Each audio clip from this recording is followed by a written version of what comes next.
याद है तो उठा दीजिए रात अपने अपने हाथ और प्रेम से एक बार बोल दीजिए जय श्री राधे, जय श्री राधे, जय श्री राधे। कल की कथा के अंदर आप लोगों को बड़ी सुंदर कथा सुनाई कश्यप जी महाराज। कश्यप जी महाराज के घर में 13 पत्नियां होती हैं। सबसे बड़ी जो पत्नी थी जिसका नाम था दीति, सबसे छोटी पत्नी उसका नाम है अदिति। दीति के गर्भ से हिरण्याक्ष और हिरण्याकश्यप ने जन्म लिया। हिरण्याकश्यप को मारने के लिए नरसिंह भगवान आए, हिरण्याक्ष को मारने के लिए निर्वारा भगवान आए।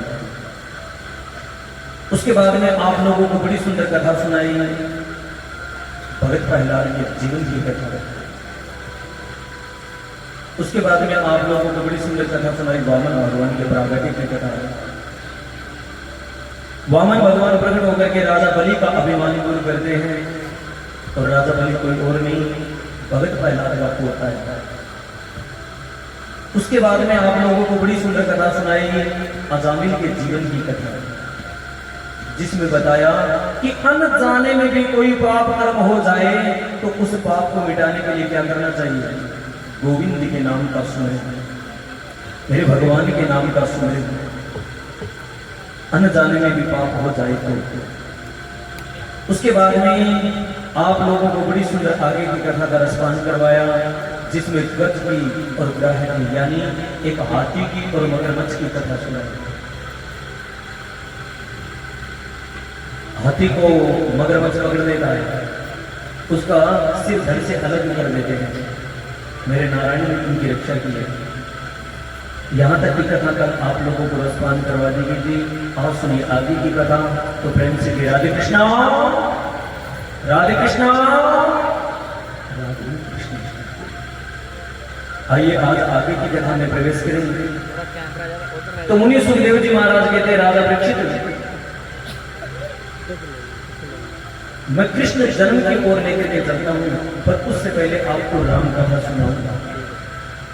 क्यों? पहली बात तो यही है भैया, भागवत के अंदर भगवान के 24 अवतारों की कथा है। कितने अवतारों की कथा है? भगवान के कितने अवतार हुए? कितने अवतार हुए? 24।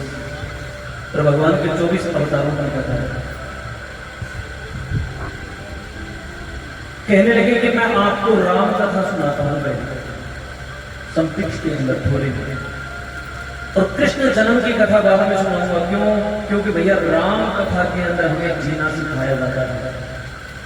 राम का जन्म था मर्यादा पुरुषोत्तम के रूप में, मर्यादा थी, और कृष्ण जन्म की कथा में प्रवेश करने से पहले राम कथा सुननी जरूरी है। राम कथा सुननी जरूरी है।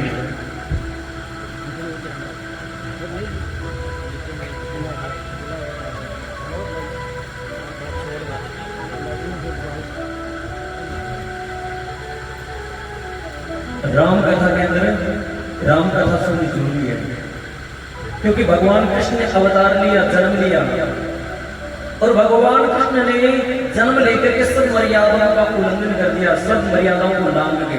भगवान कृष्ण के जीवन में कोई मर्यादा नहीं है, और राम ने जन्म लेकर के हमें मर्यादा सिखाई है, इंसान को कैसे रहना चाहिए। इसलिए राम कथा सुननी जरूरी है। और मैं तो कहता हूं भैया, राम ने जैसा किया ना वैसा करना चाहिए। राम ने जैसा किया वैसा करना चाहिए, पर कृष्ण ने जैसा किया करना नहीं, सुनना ही चाहिए। कृष्ण भगवान ने जैसा किया वैसे नहीं करना चाहिए, क्योंकि इसने मर्यादाओं को छोड़ दिया था उस टाइम।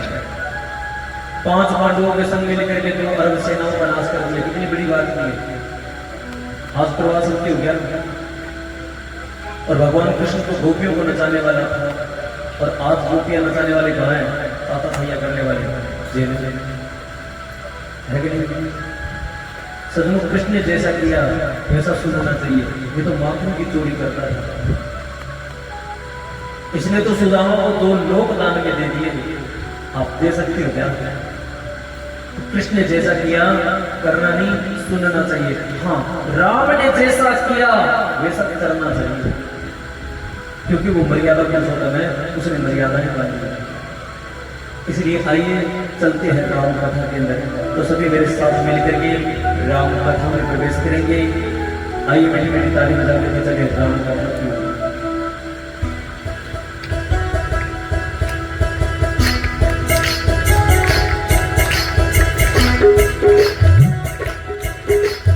श्री राधे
ब्रह्मा के पुत्र आगे चल करके मरीचि ऋषि होते हैं, उन्हीं के वंश में आगे चल करके सूर्य होते हैं। सूर्य से इस वंश का नाम पड़ गया सूर्यवंश। और सूर्यवंश के अंदर आगे बहुत से राजा लोग हुए।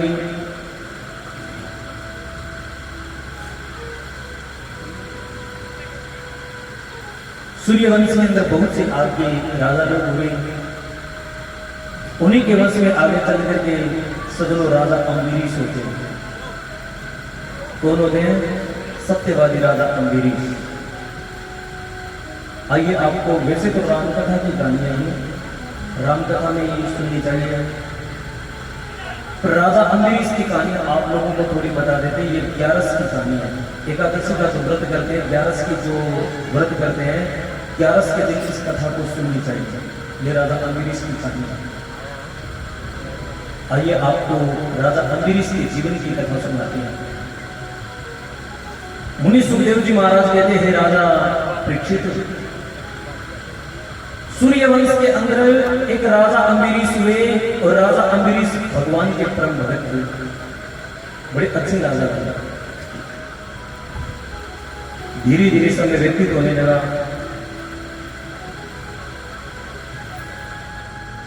और सदनों एक बार की बात है, राजा अंबरीश के घर में कोई संतान नहीं होती, तो राजा अंबरीश ने 11 के व्रत करने शुरू कर दिए, एकादशी के व्रत करने शुरू कर दिए। और ये सदनों एक कोई कारण ही था। आज तक मेरे भी इस बात की समझ में तो देखो आई नहीं। मैंने बड़े बड़े विद्वानों से भी पूछा क्या कारण था। ये सदनों कोई कारण ही था कि सूर्यवंश के अंदर कोई भी राजा ऐसा नहीं था जिनको बिना यज्ञ के या पूजा पाठ के या संत महात्माओं के वरदान के बिना संतान हो गई हो। सूर्यवंश के अंदर कोई भी राजा नहीं था। भगवान राम के वंश में किसी भी राजा को बिना हवन यज्ञ के पूजा पाठ के संतान नहीं हुई। ये कोई कारण ही था। सारे के सारे निसंतान थे, संत महात्माओं से इनको संतान मिली। और भगवान कृष्ण के वंश में चंद्रवंश के अंदर कोई ऐसा श्राप लगा हुआ था, भगवान कृष्ण के वंश में कोई भी शादी लड़ाई झगड़े के बिना नहीं हुई।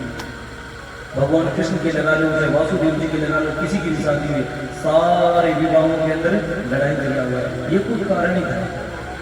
अब कारण क्या था वो तो ठाकुर की कृपा, ठाकुर की जान।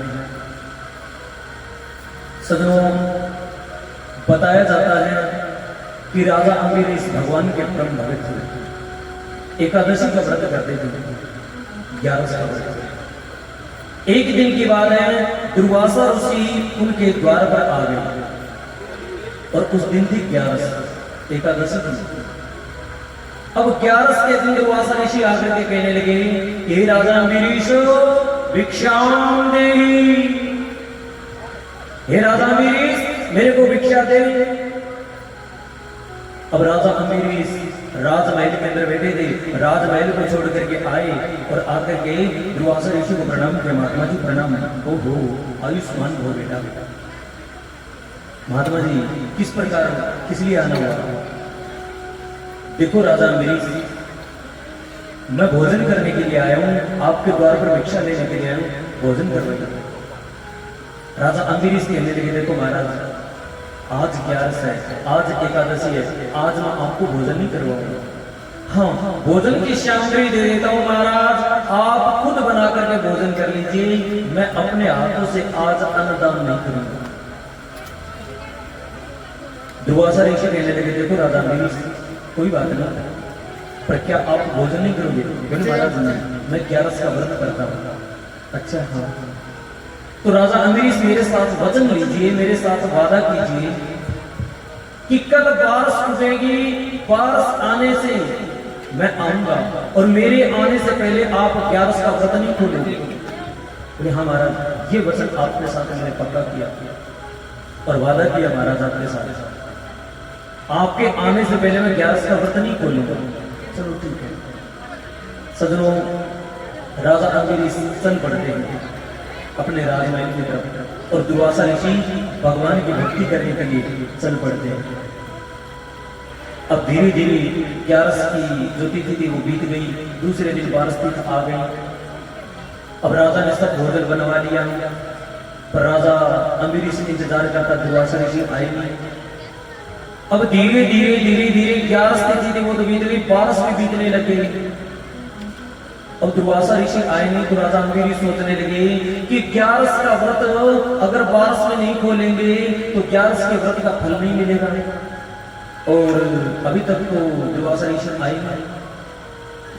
जब 12 बीतने में केवल 2 मिनट बाकी रही थी तो राजा अंबरीश ने एक भोजन की थाली अलग निकाल ली, अलग निकाल करके महात्मा के लिए रख ली और एक थाली अपने लिए निकाल करके, और जैसे ही रोटी का टुकड़ा तोड़ करके मुख की तरफ किया, तुरंत दुर्वासा आ गया और दुर्वासा ऋषि आकर के कहने लगे, राजा अंबरीश ठहर जाइए राजा अंबरीश, मैं आपको श्राप देता हूँ, आपने मेरे आने से पहले भोजन करने की मन में कामना की, आज सायंकालीन से पहले पहले तेरी मृत्यु हो जाएगी। जा राजा अंबरीश, मैं तेरे को श्राप देता हूँ, राजा अम्बरीश घबरा गए, हे राम, हे भगवान, हे नारायण, किसी प्रकार मेरी रक्षा करो। और भगवान से प्रार्थना की कि हे भगवान, अगर इसमें मेरा दोष है तो मेरे को श्राप मिलना चाहिए, अगर मेरा दोष नहीं है तो दुर्वासा ऋषि को सजा मिलनी चाहिए। तभी मेरे नारायण, मेरे ठाकुर, मेरे भगवान देख रहे थे और मेरे भगवान सोचने लगे कि दुर्वासा इसमें दोष तो तेरा ही है। राजा अम्बरीश ने सारा दिन तेरा इंतजार किया, अब तेरे लिए थाली निकाल करके अलग रख दी, अब तू नहीं आया तो लेट तू है। इसमें बेचारा राजा अम्बरीश का क्या दोष है? भगवान ने क्या किया, मेरे नारायण, मेरे विष्णु भगवान ने एक चक्कर छोड़ दिया और चक्कर घूमता घूमता घूमता घूमता दुर्वासा के सामने आ जाता है। और जैसे ही दुर्वासा के सामने आया तो दुर्वासा ऋषि राजा अम्बरीश से भाग निकले और शंकर भगवान के पास गए और जाकर के कहने लगे कि हे महादेव, हे शंकर भगवान, हे भोले बाबा, आपकी कृपा हो, महाराज मेरे को मारने के लिए चक्कर आ रहा है। शंकर भगवान कहने लगे, राजा अम्बरीश, सॉरी दुर्वासा ऋषि, विष्णु भगवान का तू दुश्मन है, तो विष्णु भगवान ही तेरे को बचाएंगे, मैं नहीं बचा सकता। तो कहा विष्णु भगवान के पास। दुर्वासा ऋषि दौड़े दौड़े दौड़े दौड़े विष्णु भगवान के पास गए और जाकर के विष्णु भगवान को प्रणाम किया, महाराज प्रणाम। विष्णु भगवान कहने लगे, आयुष्मान भव, बोलिए दुर्वासा ऋषि क्या काम है? महाराज आपका चक्कर मेरे को मारने के लिए आ रहा है। हाँ, आ रहा है, तो महाराज आप मेरे को उस चक्कर से बचाइए। मेरे नारायण कहने लगे कि देखो दुर्वासा ऋषि, अगर मेरा भक्त राजा अम्बरीश तेरे को क्षमा कर देगा तो मैं तेरे को क्षमा कर दूंगा, मेरा भक्त क्षमा करेगा तो मैं तुझे क्षमा करूंगा।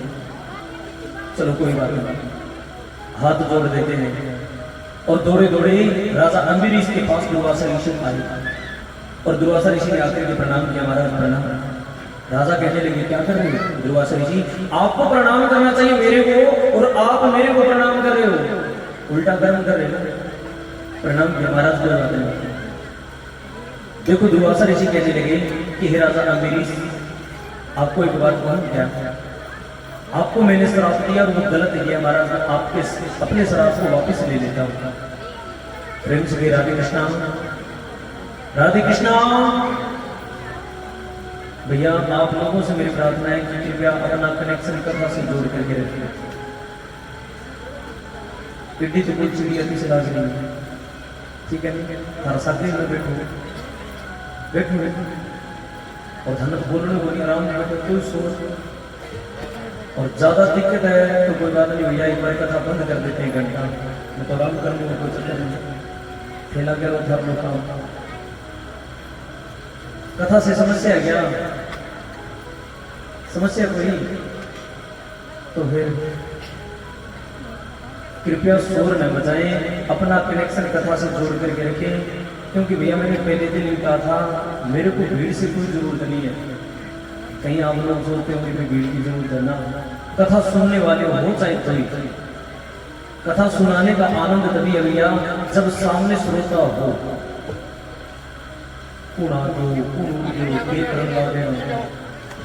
ठीक है, इनकी जरूरत नहीं है। कृपया आप शांति का दान दें, शांति का दान देकर के आराम से बैठे रहे, ठीक है? भगवान आपका भला करे, ठाकुर की कृपा बनी रहे, पर अपना कनेक्शन कथा से जोड़ करके रखें। बोली कृष्ण कन्हैया लाल की, वृंदावन बिहारी लाल की। सजनों, दुर्वासा ऋषि कहने लगे, हे राजा अम्बरीश, मेरे को आप क्षमा कर दीजिए, और महाराज मैंने गलती में श्राप दे दिया, उस श्राप को मैं वापस लेता हूं, आप महाराज किसी प्रकार से मेरे को क्षमा कर दे, वरना वो सुदर्शन चक्र आकर के मेरे को मारेगा। राजा अम्बरीश कहने लगे कि हे नारायण, हे विष्णु भगवान, मैंने दुर्वासा ऋषि को क्षमा किया, आप भी क्षमा कर दो ना। तभी सजनों क्या होता है, वो चक्कर दुर्वासा ऋषि को प्रणाम करके और वापस चल सकता है। अब दुर्वासा ऋषि कहने लगे कि प्यारे क्या बात बता, क्या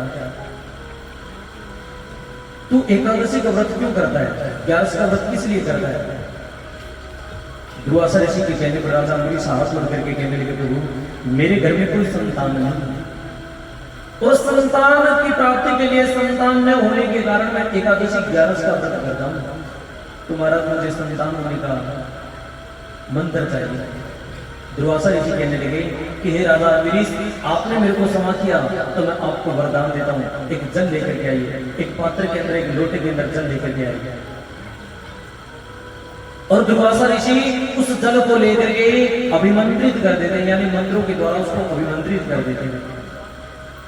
और अभिमंत्रित करके उसके बाद में कहने लगे कि हे राजा अम्बरीश, ले जाकर के ये जल अपनी धर्मपत्नी को पिला दीजिए, अपनी पत्नी को पिला दीजिए। ठाकुर की कृपा होगी, भगवान की कृपा से आपके घर में एक संतान जन्म लेंगे, आपके घर में एक बेटा होगा। सजनों, बताया जाता है कि उस टाइम रात का समय हो चुका था। दुर्वासा ऋषि ने जब जल अभिमंत्रित करके दिया था, अब रात के समय राजा अम्बरीश ले जाकर के जल, जो जल का पात्र था, जल का पात्र ले जाकर के अपने राजमहल में रख देता है। सोचने लगे अब तो रानी सो रही है, सुबह उठने के बाद पिला दिया। रात के 12 बजे हुए थे। अब राजा अम्बरीश जाकर के सो जाते हैं। रात के 2-3 बजे राजा अम्बरीश को दोबारा जाग आ गई और राजा अम्बरीश को बड़ी जोर से प्यास लगी, तो राजा अम्बरीश ने उसी जल के पात्र को उठाया और गट गट गट गट करके पी। सुबह प्रातः काले में उठ करके देखा तो याद आया, राम राम राम राम राम। ये जल तो दुर्वासा ऋषि ने मेरे को अभिमंत्रित करके दिया था, इस जल से तो पुण्य होना था और ये जल मैंने पी लिया। अब दुर्वासा के पास वापिस गए और दुर्वासा ऋषि के पास वापिस जाकर के कहने लगे, दुर्वासा ऋषि, जो आपने जल अभिमंत्रित करके दिया था, जो जल मेरे को पुत्र कामना के लिए दिया था, महाराज उस जल को तो मैं पी गया। दुर्वासा ऋषि कहने लगे, पी गई? हमारा बहुत बड़ी गलती हो चुकी है, मैं उस जल को पी गया। दुर्वासा ऋषि कहने लगे, राजा अम्बरीश, अब तो कुछ समय के बाद में तेरे पुत्र होगा, क्योंकि संत का वचन कभी झूठ नहीं करता। हमारी रामायण में भी लिखा है, भगवान राम खुद कहते हैं, मोर वचन रे पड़त है फीका, ए संत वचन पा, संत वचन पत्थर पर लीका। श्री राम जय राम, जय जय राम, श्री राम जय राम, जय जय राम। भगवान राम खुद कहते हैं, मोर वचन पढ़त है फीका, संत वचन पत्थर पर लीका। भगवान राम कहते हैं कि मेरे वचन झूठे पड़ सकते हैं, पर संत के वचन पत्थर पर लिखे, उसको मिटाने वाला कोई है नहीं। दुर्वासा ऋषि कहने लगे, राजा अम्बरीश, अब तो सोच और विचार कर ले बेटा, कुछ समय के बाद में आपके गर्भ से, आपके पेट से एक बालक जन्म देगा। कितनी बड़ी बात कह दी। और राजा अम्बरीश के गर्भ से एक बालक ने जन्म दिया, लिया कि नहीं? पंडित जी बड़ी खाली मारी, मानस अंतर होने लग गया। आपके समझ से बाहर हो गई होगी शायद ये बात, भी मानस अंतर होने लग गया। पर सदनों ये सच्चाई है, संत के वचन कभी झूठ नहीं जाते। गुरु मच्छिंद्रनाथ जी ने मां सरस्वती को एक विभूति दी थी। मच्छिंद्रनाथ जी महाराज हुए और मच्छिंद्रनाथ जी ने मां सरस्वती को एक विभूति दी थी कि इस विभूति को खा लेना, ठाकुर की कृपा होगी, भगवान की कृपा से आपके घर में संतान होगी। सरस्वती ने वो विभूति ले जाकर के गाय के गोबर में डाल दी, खाई। 12 साल के बाद उसी मच्छिंद्रनाथ जी ने गाय के गोबर से गोरखनाथ जी को निकाला था। निकाला था कि नहीं? गोरखनाथ जी कहां से पैदा हुए थे? गाय के गोबर से पैदा हुए थे। गोरख यानी गाय के गोबर से पैदा होने के कारण उनका नाम गोरख था। गोरखनाथ जी महाराज कहां से पैदा हुए थे? गाय के गोबर से। सजनों, वो तो इंसान है, संत की विभूति इतनी बड़ी कामयाब है कि गाय के गोबर से बेटा पैदा करते थे। वो तो इंसान है। राजा अम्बरीश हाथ जोड़ लेते हैं और कहते महाराज पुत्र होगा, बिल्कुल होगा। धीरे धीरे समय व्यतीत होता गया कुछ समय के बाद में राजा अम्बरीश के पेट को फाड़ करके एक बालक निकाला और उस बालक का नाम रखा मानधाता। क्या नाम रखा? मानधाता। क्या नाम रखा था? बोल जाए भगवान करो कर उस मानधाता के 100 रानियां थी। कितनी रानियां थी? 100। और मानधाता को भी कोई संतान नहीं थी। एक बार राजा मानधाता ने यज्ञ किया। उस यज्ञ से यज्ञ नारायण भगवान प्रकट हुए और यज्ञ नारायण भगवान ने प्रकट होकर के खीर का प्रसाद जीत लिया।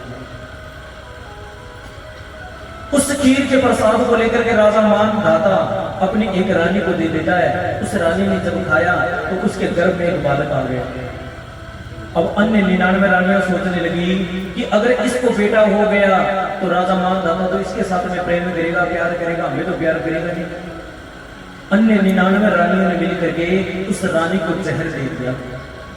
पर कहते हैं ना सजनों, जाको राखे साइया मार सके ना कोई, जाको राखे साइया मार सके ना कोई, और बाल विवाह को कर न सके चाहे सारो जग बेरी हो। वो रानी मरी नहीं, ठाकुर की कृपा रही। और कुछ समय के बाद में उस रानी के गर्भ से एक बालक जन्म लेता है। उस बालक के सिर के ऊपर जहर की पोटली थी। संस्कृत के अंदर जहर को गर कहा जाता है। गर के समेत जन्म लेने के कारण उस बालक का नाम रख दिया सगर। क्या नाम रख दिया? यानी घर के समेत जन्म लेने के कारण उस बालक का नाम रख दिया सगर। क्या नाम रख दिया? सगर। और ये सगरों वो राजा सगर है जिस राजा सगर के 60,000 पुत्र हुए थे। गीत गाय क्यों नहीं? राजा सगर गए 60,000। राजा सगर के कितने पुत्र हुए? 60,000। और एक रानी के 60,000 हुए। वैसे तो ये राम कथा की कहानी है। राम कथा हरी सुनेरी है। पिछली बारी सुना गया नम शास्त्री जी आया, सुन नमाई भी शास्त्री जी आया, राम कथा सुना। तो ये बात बोलते को राम कथा की बात सुनाई दी। हमन तो कृष्ण कथा के अंदर चल रहे से चला कृष्ण कथा ही सुनेगा। राजा सगर का 60,000 पुत्र हुए। अगर सुनेगी तो अच्छी बात, ना सुनेगी तो ताली बजा दो। तो 9 महीने लगते हैं नहीं। और राजा सगर के 60,000 पुत्र हुए, एक रानी के मतलब के भाई जमन में ही रही और बंधु तो नहीं हुई। पर कारण था हमारे वेद पुराण शास्त्रों को पढ़ेंगे ना तो पता चलेगा। और वैसे भैया रामायण भी एक नहीं है। कितनी रामायण पता है? रामायण सत कोटि अपारा, यानी 100 करोड़ रामायण है, एक नहीं। आप सोचते हो रामायण एक है, नहीं है, 100 करोड़ रामायण है। और भारत के अंदर पहले 100 करोड़ रामायण थी। आज भारत से अंग्रेज लोग जब हमारे ऊपर राज्य किया तो 100 करोड़ रामायण को लेकर के चले गए। आज भी भारत के पास में रामायण है कितनी? 33 रामायण। कितनी रामायण है? 33 रामायण। और भैया इसीलिए तो मैं आप लोगों से कहता हूँ, कई लोग आते हैं पंडित जी गुरु बन जाओ, तो अभी तक तो मैं भी पूर्ण ज्ञान मुझे नहीं है। अभी तक तो मुझे भी पूर्ण ज्ञान नहीं है। अभी मैं भी ज्ञान की सीढ़ी पर चल रहा हूँ। तो मैं तो नीचे की सीढ़ी पर खड़े, मुझे ज्ञान बहुत दूर है। अभी रामायण है, वो 33 रामायण है। उनमें से सदनों मैंने तो केवल 5 रामायणों का अभ्यास किया। 5 ही रामायण पढ़ करके देखी, बाकी रामायण पढ़ी अभी है। जिंदगी रहेगी, पढ़ते रहेंगे, ना रही तो तेरी कृपा ठाकुर। 5 रामायण मैंने पढ़ करके देखिए। काकू सुनली रामायण, जो काकू सुंदर जी महाराज ने गरुड़ जी को राम कथा सुनाई थी। वाल्मीकि रामायण, जो वाल्मीकि ऋषि ने राम के जन्म से पहले रामायण लिखी थी। तुलसीदास रामायण, तुलसीकृत रामायण, जो सदगुरु तुलसीदास जी ने एक रामायण लिखी थी। शिव पार्वती रामायण, एक शंकर भगवान ने मां पार्वती को कथा सुनाई थी। एक आध्यात्मिक रामायण, जिसको आध्यात्मिक रामायण कहते हैं। ये 5 रामायण अभी करनी, अगली रामायण शुरू है, ठीक है। पर 5 रामायणों के अंदर अलग अलग सी बातें लिखी है। जो बात तुलसीदास जी ने नहीं लिखी वो वाल्मीकि जी ने लिख दी है। वाल्मीकि जी ने नहीं लिखी, वो काकभूषण रामायण के अंदर है।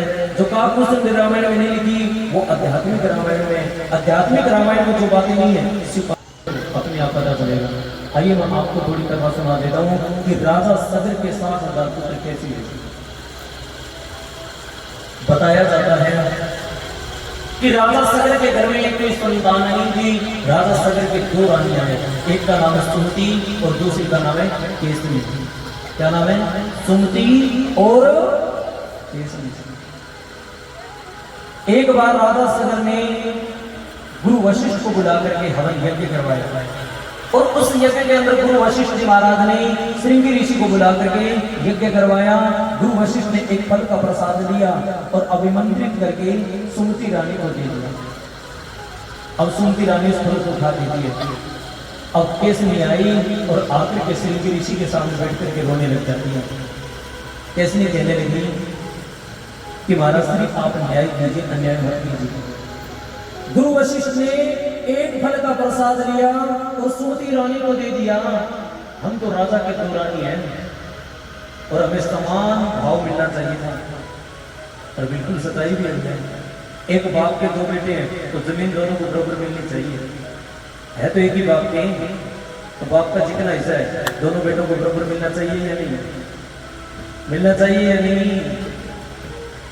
तो सुमति रानी को बोला आपने क्यों लिया? और सुमति को जब फल दे दिया महाराज तो कोई बड़ी बात नहीं, मेरे को भी फल का प्रसाद दीजिए। सजनों, श्रृंगी ऋषि चक्रों में पड़ गए और श्रृंगी ऋषि सोचने लगे भैया महाराज बात तो बिल्कुल ठीक है।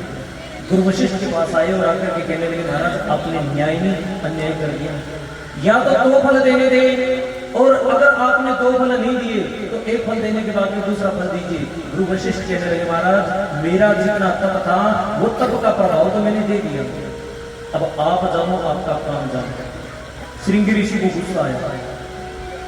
श्रृंगी ऋषि एक फल का प्रसाद देते हैं, उस फल के प्रसाद को लेकर के अभिमंत्रित करके और केसरी को कहते केसरी खा दे। केसरी उस प्रसाद को खा देती है।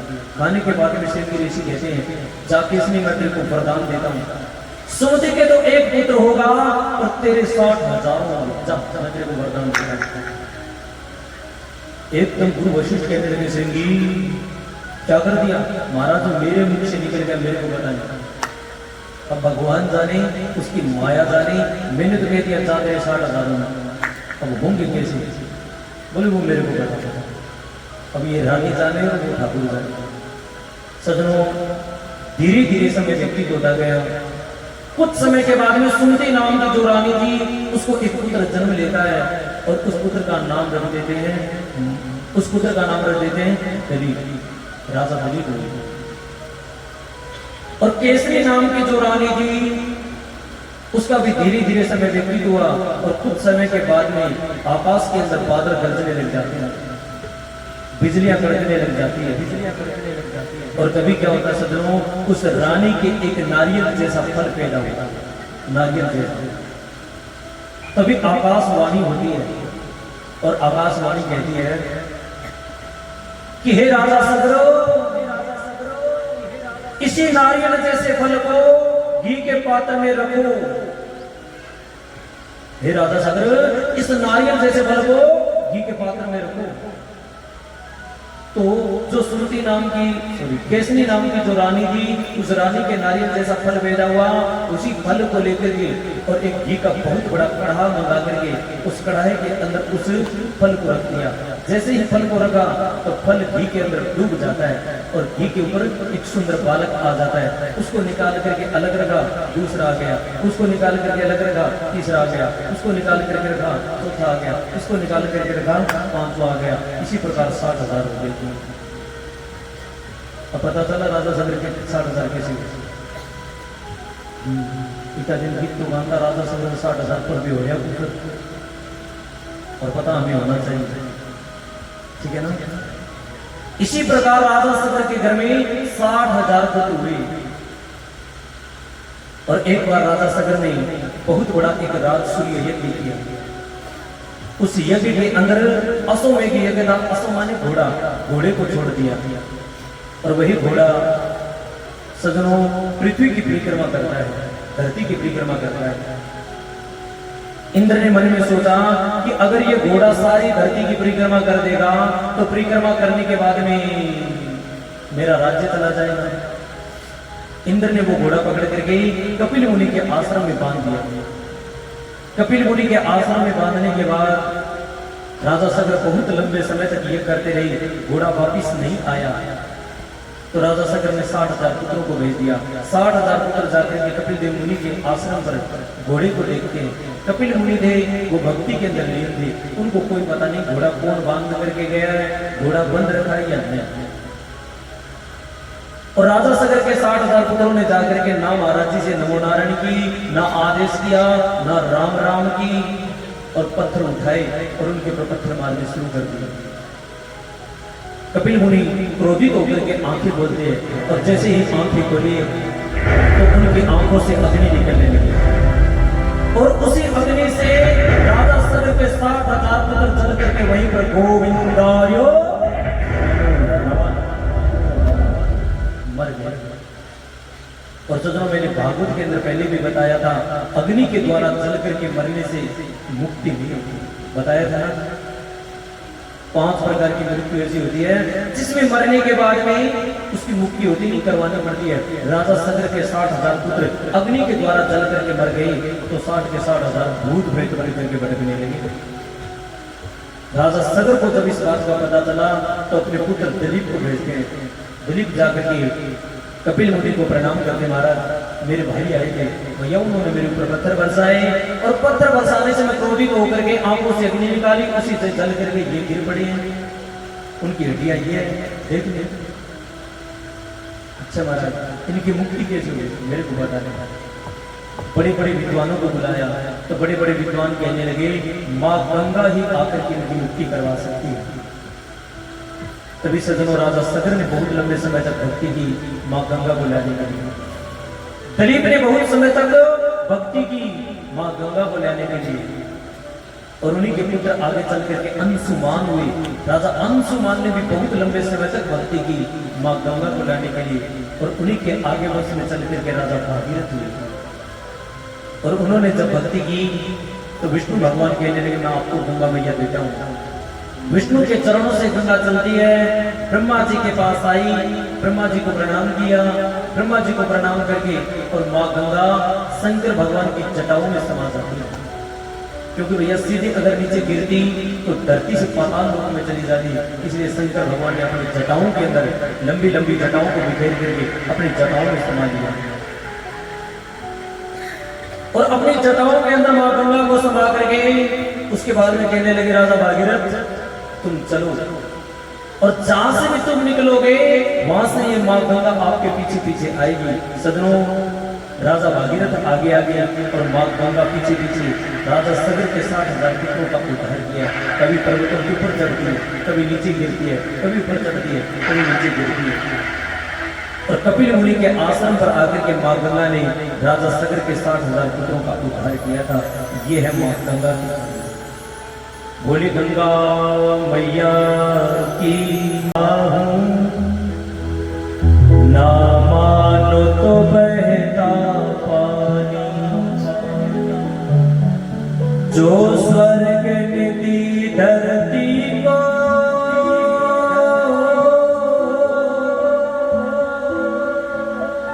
जो स्वर्ग निधि धरती को मैं प्रेम की वही निशानी, मानो तुम्हें गंगा मानो ना मानो तो बहता। और सदनों, माँ गंगा बड़ी पावन और पवित्र है। माँ गंगा के अंदर स्नान करने से हमारे पापों का नाश होता है। और माँ गंगा के अंदर जब हमारे पूर्वजों के हड्डी को ले जाकर के हम गंगा जल के अंदर डाल देते हैं श्रद्धा भाव के साथ, तो माँ गंगा उसको मुक्ति देती है। इसलिए माँ गंगा पर जाकर के स्नान करें, पर माँ गंगा को पवित्र रखें, उसको अपवित्र नहीं करें। माँ गंगा को कभी अपवित्र नहीं करना चाहिए। हरिद्वार जाते हो ना तो गंगा मैया में स्नान करें तो तेल साबुन आदि शैम्पू आदि नहीं लगाना चाहिए, ये पाप है। ठीक है। दूसरी बात, गंगा के ऊपर जाकर के स्नान करें तो भैया पंडितों के साथ थोड़ा लड़ाई झगड़ा ना करें। एक लोगों की आप भी बड़ी आदत होगी, देखे मैं कई लोगों पहला माँ गए या बाबा का बंद लेके जाएगा, मागा या बाबा का फूल लेकर के जाएगा और जाकर के बड़े बैठा पंडित जी से लड़ाई करेगा, 2100 रुपया मैंने तो तू अड़के ले रहे हो अभी हाँ हर घरे पंडित जी बुला के ले आते हैं। भैया मत उनके हक में, वो आपके हक में नहीं। आपके माँ बाप ने इतना धन दौलत तो छोड़ करके गए हैं, फिर क्या आप उन माँ बापों के पीछे कुछ धर्म नहीं कर सकते, कुछ दान नहीं कर सकते? क्यों लड़ाई झगड़ा करते हो? तू के रोशन कारण बनो तो तू लेनी के हर घरे दान इतनी दूर की आए लगे कि नंगाली में गिरिया और करेगा राम राज्य सुख शांति जानो तुम राक्षस से कुछ बात करो ठीक हो नहीं। और जाते हो तो के पंडितों के साथ लड़ाई झगड़ा करने के लिए नहीं करना चाहिए। और सदनों एक बात मेरे समझ में ऊपर आवे, बापो या दादो अगर जगत वन दान दिया कोई और ब्याह में बन कभी बुलाओ तो मतलब भूख में रहेगा ब्याह बड़े जल्दी